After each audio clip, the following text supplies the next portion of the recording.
오늘 말씀 제목은 우리는 모두 주님의 것입니다. 여러분 뭐라고요? 누구의 것이라고요? 예, 우리 모두는 주님의 것입니다라는 제목으로 오늘 우리가 로마서 14장의 말씀을 함께 나누겠습니다.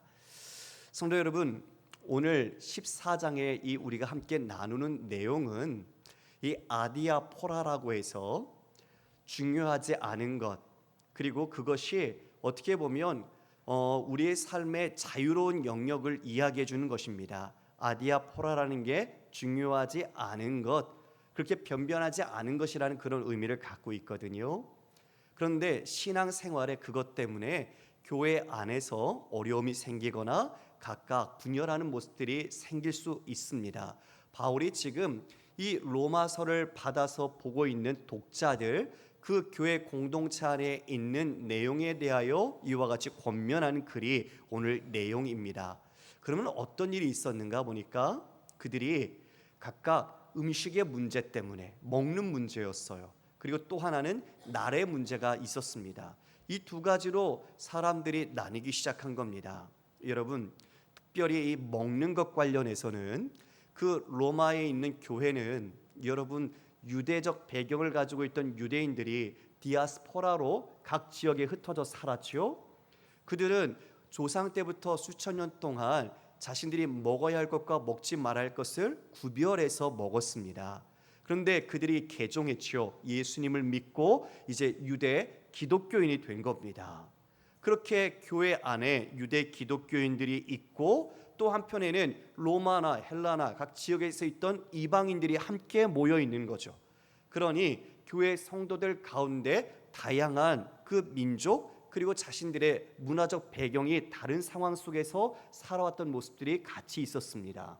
그러니 지금 유대인들 입장에서 여러분들이 한번 보세요. 지금도 이슬람은 할랄 음식을 찾고요. 지금도 유대인들은 코셔 음식을 찾아요. 21세기에도 지금도 음식을 가리면서 먹습니다. 그러니 지금 이 시대만큼은 더 어땠겠습니까? 더 그 부분에 직접적인 자신들의 종교적인 유산이라고 또 종교적인 어떤 습관으로 배어져 있는 모습들이 그들 안에서는 중요한 자리를 매김하고 있었던 거죠. 그런데 예수님을 믿고서 이제 배워갑니다. 모든 음식은 하나님이 주신 거야. 그래서 그것은 우리가 자유롭게 먹을 수 있어. 그런데 이 고기와 관련해서 특별히 이 시대의 고기의 유통 구조가 어떻겠느냐? 일단 우상 신전에 바쳐집니다. 지금 이들이 이스라엘에 있는 게 아니잖아요. 로마 교회가 이방 지역에서는 우상 신전에 고기가 바쳐진 뒤에 이방 사제가 먼저 먹고 남은 것을 그 시장에 팔아서 유통시켰습니다. 그러니까 고기를 먹으려면 시장에서 사야 하는 거죠. 근데 유대인 입장에서는 이게 우상에게 바쳐진 제물이었고 또 이 고기가 어떻게 죽었는지가 중요해요. 왜냐하면 자신들이 지켜온 거에 따르면 맹수에게 찢기거나 떨어져서 죽은 것은 먹지 못하게 되어 있었습니다. 그러니까 이게 어떻게 죽은 건지도 모르고 우상에게 바쳐진 것인데 자신들의 마음속에 그 예전에 있던 전통과 생각 속에 지금 어려움을 겪는 거죠. 마음이 껄끄러운 겁니다. 근데 제가 말씀을 드렸던 아디아포라라는 것은 성경에서 금하고 있는 것, 성경에서 예수님께서 말씀하지 않았던 우리의 자유로운 영역에 해당되는 거예요. 그러니까 다시 말하면 우리가 지금 이 예배 끝나고 나가서 점심으로 뭘 먹을까? 우리는 자유하죠. 먹고 싶은 거 먹으면 돼요. 우리가 입고 싶은 옷, 내가 어떤 색깔 입을까? 내가 입으면 돼요. 성경에서 이걸 금하거나 예수님이 말하지 않았어요. 그런데 지금 이 먹는 음식에 대해서 우상은 없어. 이 음식은 그냥 음식일 뿐이야. 그리고 이방 사람들은 자신들이 시장에서 먹는 것들이 이미 자유로운 삶이었단 말입니다. 그러니까 그들은 자유롭게 먹는 파. 그리고 한쪽에서는 아니야. 그래도 우리가 이걸 좀 가려야 돼. 자신 스스로가 분명히 먹을 수 있지만 자신들은 이걸 가리는 쪽으로 간 거죠. 두 그룹으로 나눠진 겁니다. 여러분, 이럴 수 있죠. 교회에서도 별거 아닌데 사소한 것 가지고 이렇게 나눠질 때가 있어요. 카페트를 빨간 거 깔을까 초록색 깔을까, 강단에 의자를 몇 개 놔야 되는가, 이런 것 때문에 서로 다퉈요. 이게 본질 아니라는 걸 오늘 바울은 이야기해 주는 거예요. 여러분이 입고 온 옷 누가 간섭하면 그 뭔 소용이에요? 내가 입고 싶은 대로 입으면 되지요. 우리는 그걸 단정하게 입으면 끝나는 거죠. 지금 이처럼 두 그룹으로 나누면서 일반적으로는 세를 모읍니다. 야, 우리 파 모여. 그래서 자신의 크기를 더 크게 만들죠. 그리고 상대편을 고립시켜요. 그런 다음에 이 크기로 가지고 명분을 만듭니다. 우리가 오라, 그러니까 우리 따라. 그렇게 교회에서 마치 별것 아닌, 진리가 아닌 비본질을 가지고 세상에서 힘과 크기로 싸우듯 그런 것을 행하는 거예요. 바울이 그걸 그렇게 하면 안 된다, 오늘 그것을 직접적으로 교훈해 줍니다. 여러분 1절 말씀을 볼까요? 같이 읽겠습니다. 시작. 믿음이 연약한 자를 너희가 받되 그의 의견을 비판하지 말라. 믿음이 연약한 자가 있네요. 이건 뭘까요? 마음에 자신의 꺼림이 돼서 고기를 먹지 않는, 그래서 채소만 먹어요. 야채, 채소를 먹는 거예요. 이를 믿음이 연약하다라고 그냥 상대적인 개념에서 바울은 설명하기 위해서 그렇게 규정했어요. 그럼 믿음이 강한 자는 뭐예요? 야, 우리가 예수 믿고 자유해졌어. 우리는 뭐든지 누릴 수 있는 권리가 있다고. 그러니 우리는 그 마음대로 먹어도 돼. 그러면서 먹지 않는 사람들을 보면서 어떻게 할까요? 에휴, 아직까지도 몰라서, 믿음이 약해서 저거 하나 건너뛰지 못하고, 아이고 우리 주님이 어떻게 하셨는데, 혀를 차고 있는 거예요. 이렇게 한쪽은 다른 사람을 향하여 경멸하고 업신여기고, 다른 쪽에서는 너희들 네 맘대로 살지 그러면서 그들에 대해서 비판하는 모습이 나타났다는 거죠. 이에 바울이 지금 1절 우리가 읽었는데 뭐라고 말하고 있어요? 믿음이 연약한 자를 너희가 뭐하라? 받아라. 받아라. 받으라고 이야기하고 있어요. 그리고 그의 의견을 비판하지 말아라. 여러분, 여기서 비판이라는 것은 분별하고 통찰력을 가지고 지혜를 얻는 그런 게 아니고요, 비난하는 거예요. 정죄하는 거예요. 너 틀렸어. 너는 그게 올바른 길 아니야. 이렇게 자신의 기준을 가지고 상대편을 잣대로 기준을 들이대서 그냥 다른 편으로 몰아버리는 거죠. 지금 그러지 말라는 거예요. 그를 받고 그를 비판하지 말아라. 왜요? 3절 우리가 함께 볼까요? 3절 읽겠습니다. 시작. 먹는 자는 먹지 않는 자를 업신여기지 말고 먹지 않는 자는 먹는 자를 비판하지 말라. 이는 하나님이 그를 받으셨음이니라. 누가 받으셨다고요? 지금 한 10분밖에 하나님이 받으신 분이 없는 것 같아요. 다시 묻겠어요. 누가 받으셨다고요? 그렇죠. 그렇죠. 하나님이 받으셨대요. 누구를요? 그들 모두를. 그들 모두를 하나님이 받으신 분이라고 이야기해 주고 있어요. 그러니까 저 사람은 지식이 있어서 나는 자유해. 여기는 자신의 마음속에 신앙의 양심과 판단을 따라서 먹지 않는 사람이 있는데 이 둘 모두를 하나님은 받으셨다. 그러니까 서로 업신여기거나 비판하지 말아라 라고 말씀하고 있습니다. 성도 여러분, 누가복음 22장 39절 이하에 보면 예수님이 십자가 달리셨을 때에 좌우편에 강도가 달렸어요. 각각 흉악범이시오. 그래서 예수님같이 지금 그 십자가를 져야만 하는 두 사람이 같이 달린 거예요. 그런데 한 사람이 이렇게 말을 해요. 예수님 보고 네가 만일 그리스도이면 네 자신과 우리를 구원하라. 하나님 아들 되시는 예수 그리스도, 그분을 향하여 모욕을 주고 정죄하고 있죠. 그런데 다른 편 강도는 이렇게 말해요. 그 한 강도를 꾸짖으면서 네가 동일한 정죄를 받고서도 하나님을 두려워하지 아니하느냐? 우리가 행한 일에 우리는 합당한 보응을 받지만 이 사람은 아무 잘못도 행하지 않았다. 예. 그 강도는 예수님이 무죄하다는 것을 알았어요. 예수님이 죄가 없으신데 십자가 지시는 것을 알았어요. 그래서 뭐라고 표현하지요? 주여, 주의 나라가 임할 때 나를 기억하옵소서. 주님이라고 고백하며 주님의 그 통치, 주님의 나라가 임할 것을 믿고 자신이 마지막 죽는 사형때에서 자신의 모든 운명의 그 손길을 그분께 의탁했어요. 예수님이 뭐라고 말씀하셨을까요? 그 강도에게 예수께서 진실로 내게 이르노니 오늘 네가 나와 함께 낙원에 있으리라. 할렐루야. 어디에 있겠다고요? 낙원에 있겠다고요. 여러분 물을게요. 자, 저를 다 눈을 들어서 보십시오. 자, 지금 이 낙원에 함께 있게 된 강도가 여러분 구제하고 금식하고 경건의 모습으로 훈련받고 여러분처럼 이렇게 지금 예배하면서 이렇게 하나님께 섬겼어요? 아니에요? 아니죠. 아니죠. 맞아요. 제자 훈련 받고 그리고 우리가 힘든 코스웍 훈련 받아서 어떤 퀄리파이를 가진 사람이 아니에요. 그는 죄를 지었고 십자가의 마지막 자신의 운명이 이제 사라져야 될 그런 사람이었어요. 그런데 그 마지막 순간에 예수 그리스도가 누군지 그분을 자신이 알았고 그분께 자신의 모든 운명을 맡겼어요. 그리고 그의 나라가 올 때 나를 기억해 달라고 간청했어요. 그런데 주님이 그를 어떻게 하셨어요? 받으셨어요. 받으셨어요. 이게 중요해요. 예수님께서 내가 오늘 나와 함께 낙원에 있을 것이다. 그를 주님이 받아주셨습니다. 성도 여러분, 1절에서 믿음이 연약한 자를 너희가 받아라. 그리고 3절에서 하나님이 그를 받으셨다라고 말합니다.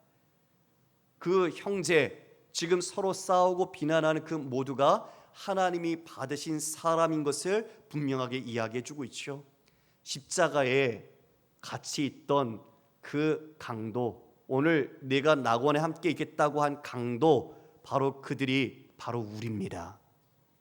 우리는 한 게 없어요, 여러분.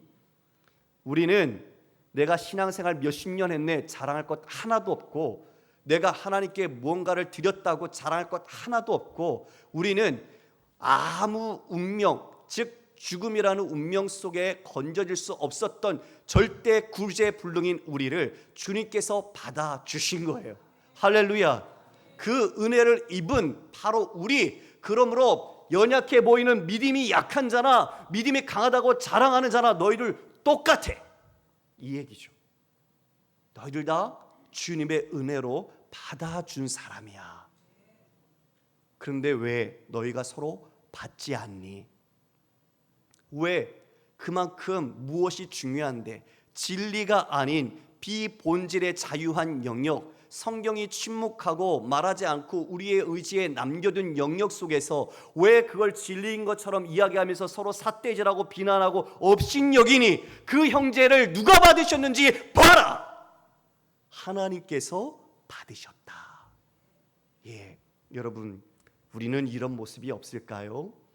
우리의 삶에서 가족이나 또 학교 친구나 직장 동료나 우리 안에 진짜 진리가 아닌 작은 것인데 그것을 나는 정말 중요한 것처럼 여기면서 진리보다 더 위에 두면서 다른 사람들을 이분법적으로 나누고 내가 그 사람을 욕하고 비난하고 그런 모습 없습니까? 자신이 하나님께 어떻게 받아들여졌는지를 먼저 보십시오. 우리의 입은 하나님의 영광을 위해 사용돼야 될 입이지, 우리의 입이 누군가를 폄훼하고 비난하고 정죄할 입으로 하나님께서 우리의 입을 주시지 않았습니다. 우리는 분명히 알아야 합니다. 신앙의 연조 자랑할 것 없습니다. 지금 내 신앙이 하나님의 뜻 가운데 분명하게 서 있느냐, 하나님의 말씀을 따라 행하고 있느냐 아니냐가 중요한 거지, 내가 이 교회에 헌금을 얼마 했는데, 내가 얼마나 청춘을 바쳤는데, 아니요, 다 공로로 되는 거예요. 그러면 우리는 공로가 없습니다.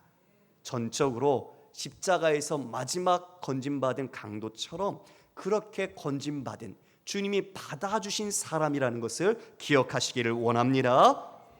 이에 바울이 반문합니다. 4절에 남의 하인을 비판하는 너는 누구냐? 다른 신자를 판단하는 그 그리스도인에게 너 그 사람이 서 있거나 앉거나 그 모든 것 넘어지는 것 그 주인이 상관할 일이지 네가 무언데 남의 하인에게 이와 같이 하나님이 해야 할 자리에 네가 서 있느냐라고 호통칩니다. 예, 그 사람 바로 주님이 받으신 사람은 주님의 종입니다. 그분의 주인은 예수 그리스도 하나님이십니다. 하나님이 그 종을 평가하고 그 모든 판단을 내리시는 분인데 네가 감히 남의 하인에게 곧 그것도 주님이신 분에게 네가 이와 같이 행하느냐 하며 가르쳐주고 있는 것이죠. 책망하는 거죠. 그러니까 그 형제를 향하여 비난하고 업신여기는 건 곧 누구를 업신여기고 비난하는 거죠? 그분을 받으신 바로 주인 되신 하나님을 우리가 그와 같이 멸시하고 업신여기는 거예요. 여러분, 그래서 조심해야 합니다. 우리는 신중하고 겸손해야 합니다. 여러분, 우리는 다른 사람을 향하여 이와 같은 비난과 책망과 정죄의 말을 결코 쏟아서는 안 됩니다. 바울은 지금 이러한 자유 영역 속에 있는 것들이 정말 자신이 하나님을 사랑하고 하나님의 주권과 주되심을 인정하는 가운데서 자신이 판단한 것이라면 그것을 각각 자기의 마음에 확정한 대로 행하라고 합니다. 그 말씀을 볼까요? 여러분 5절 말씀을 읽어보겠습니다. 시작. 어떤 사람은 이 날을 전날보다 낮게 여기고 어떤 사람은 모든 날을 같게 여기나니 각각 자기 마음으로 확정할지니라. 이제는 날의 문제를 이야기해요. 유대인들은 안식일 끔찍하게 지켰죠. 율법을 다 만들어서 안식일을 거룩하게 지키려고 노력했어요. 그런데 이 당시에 어떤 일이 생겼는가? 이 안식일 날도 모였는데 예수님이 부활하신 날 주일에 이제 그 교회가 모이기 시작한 거예요. 안식일도 모이고 주일도 모이네요. 그리고 절기를 지켜야 하는데 이 절기들까지 이 유대교적 입장을 가진 사람들은 어떻게 해야 되나? 그게 걱정된 거죠. 점차 주일로 확대되어져 가고 있던 상황이었거든요.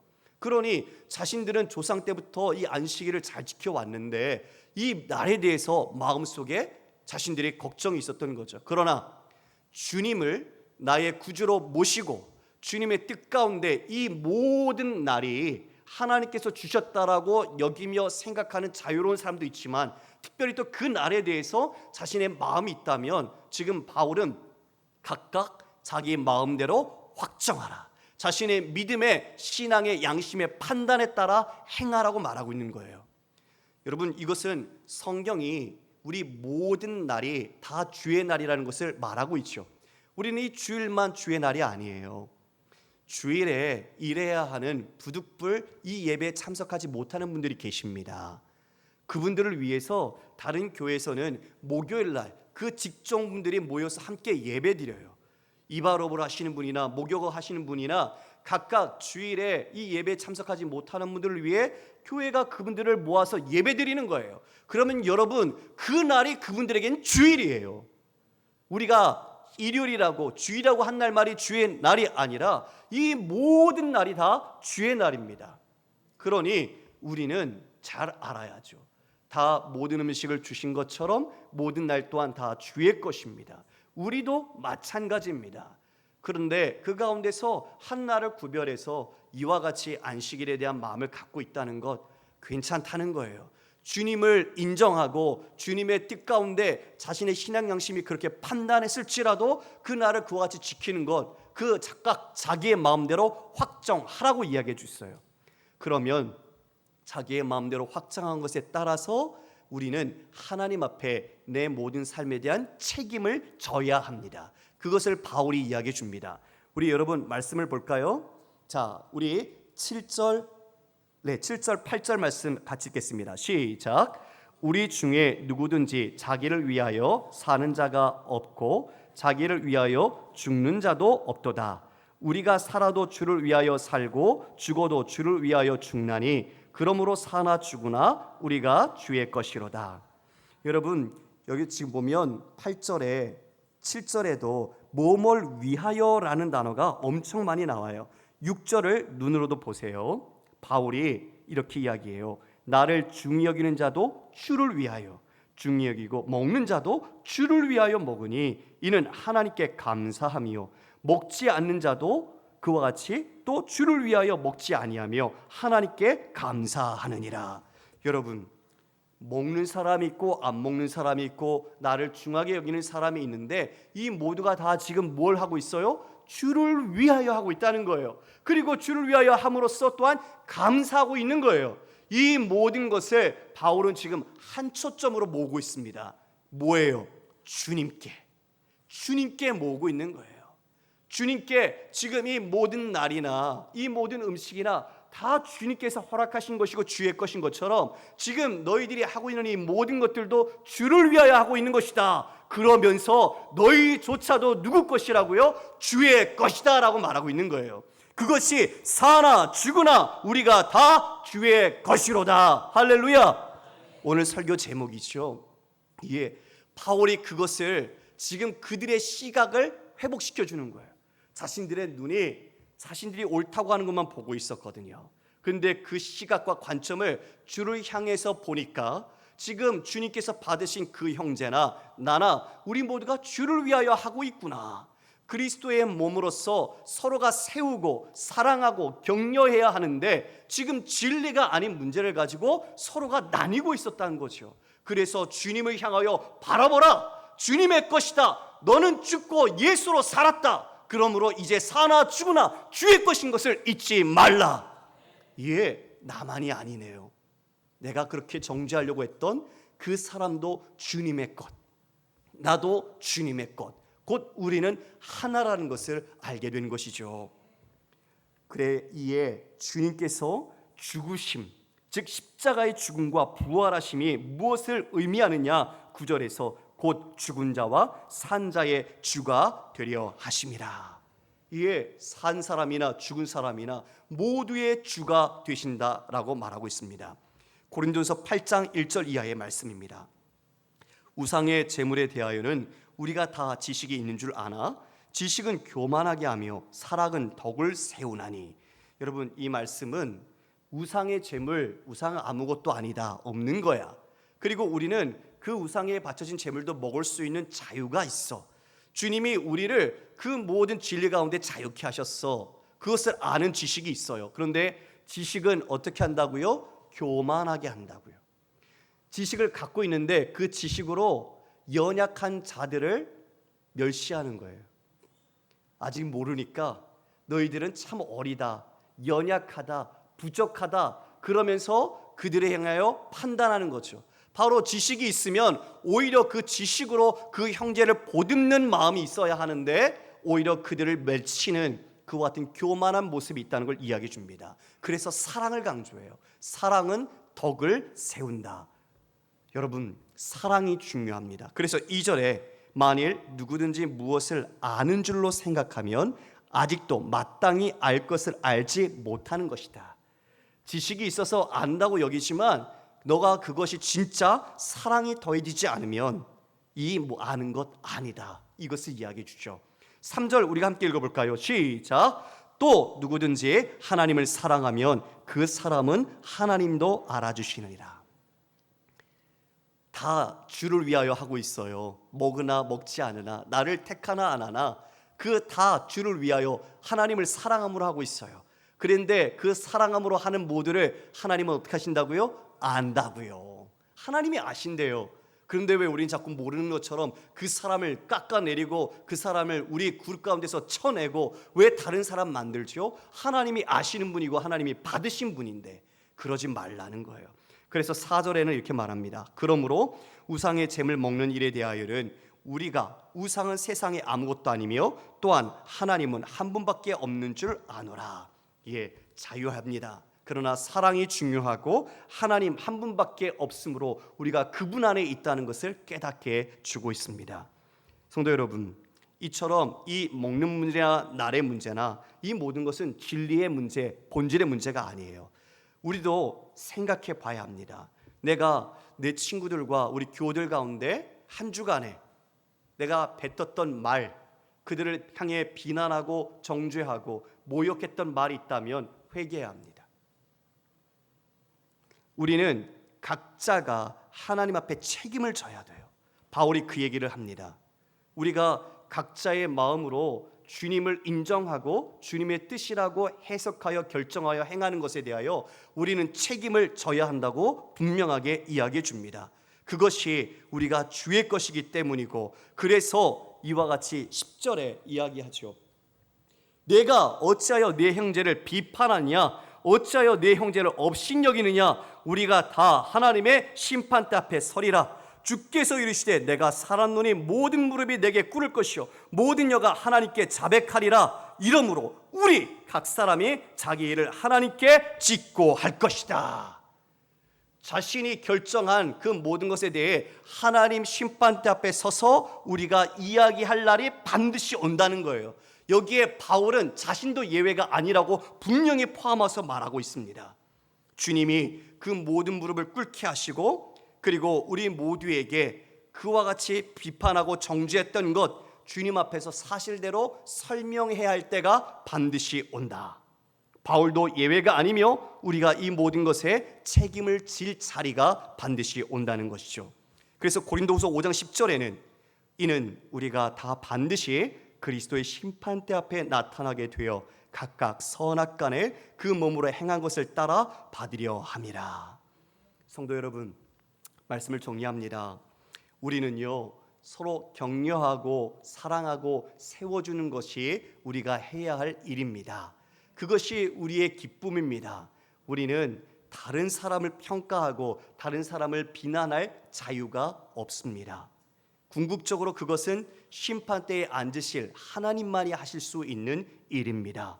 그러므로 성경이 침묵하고 있고 또 이런 여러 가지의 자유한 문제에 대해서 비난하는 태도를 취하는 것은 옳지 않습니다. 정말 믿음이 좋은 거는요, 성숙한 믿음의 사람은 여지를 두는 사람입니다. 진리의 문제가 아니라면, 즉 우상 숭배하고 하나님이 우리에게 명령하셨고 사도들이 가르친 것을 따라서 우리가 해야 할 것은 반드시 순종해야 하지만, 성경이 침묵하고 금하지 않은 것들에 대한 우리의 자유의 영역에 대해서는 우리가 그를 받아들일 수 있는 여지를 갖고 있는 것이 좋은 신앙입니다. 자꾸 내 자신 같지 않으면 바르지 않다고 판단하는 것이 교만입니다. 옳고 그름은 자신에게만 적용할 문제지 우리 자신이 다른 사람에게 그것을 들이댈 그런 권리나 우리가 그렇게 주장할 수 있는 것이 없습니다. 그래서 여러분, 자신을 보십시오. 다른 것을 보지 마십시오. 내 자신을 잘 보면 됩니다. 영화 친절한 금자씨의 아주 유명한 말 하나 있죠? 기억나세요? 너나 잘하세요. 그죠? 예, 신앙은 하나님이 받으신 사람을 우리가 받는 겁니다. 그런데 우리가 자꾸 그 하나님이 받으시고 주님의 것 삼으셨는데 우리가 왜 그를 비난하고 그를 혐오하거나 미워합니까? 그건 자신이 하나님 앞에 받아진 어떤 존재라는 것을 망각한 사람인 것이죠. 우리 현실의 모습을 돌아봤으면 좋겠습니다. 제사 음식 먹어야 하나 말아야 하나, 이거 어떻게 정해서 가야 되나 말아야 되나, 아니 어느 교회 갔는데 예배 형식은 왜 이런가, 아니 저 사람은 왜 저렇게 기도를 하지, 아니 저 사람은 찬양하는데 왜 저런 태도로 찬양을 해. 여러분, 하나님이 받으신 분입니다. 그건 하나님이 그분에게 잘못되면 책망하실 일입니다. 진리의 문제가 아닙니다. 우리는 그분을 받으면 됩니다. 우리는 그와 함께 더불어 하나가 되면 됩니다.